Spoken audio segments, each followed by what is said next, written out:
Hi hello అండి, welcome back to చోటు creations. ఇవాళ ఈ వీడియోలో వచ్చేసి క్రిస్పీగా పొటాటోస్ తోటి బాల్స్ ఏ విధంగా ప్రిపేర్ చేసుకోవాలి ఈ వీడియోలో అయితే షేర్ చేసుకుంటున్నాను. ముందుగా పొటాటోస్ని శుభ్రంగా కడుక్కొనేసేసి వీటిని ఒక కుక్కర్లో వేసేసుకుని ఒక 6 విజిల్స్ వచ్చేంత వరకు కుక్ చేసుకోవాలన్నమాట. తర్వాత పూర్తిగా చల్లారిపోయాక వీటిని ఇలాగా మెత్తగా స్మాష్ చేసుకోవాలండి.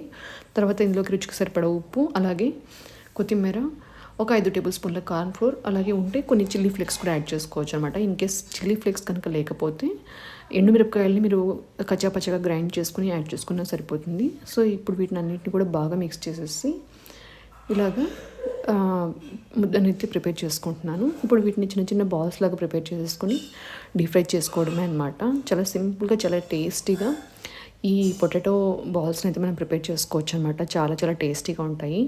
సో పల్లీ చట్నీలో కానీ లేదంటే సాస్లో కానీ వీటిని ట్రై చేయొచ్చు అనమాట. చాలా బాగుంటుంది. సో ఈ వీడియో మీ అందరికీ నచ్చినట్టయితే please do like, share and subscribe. Thank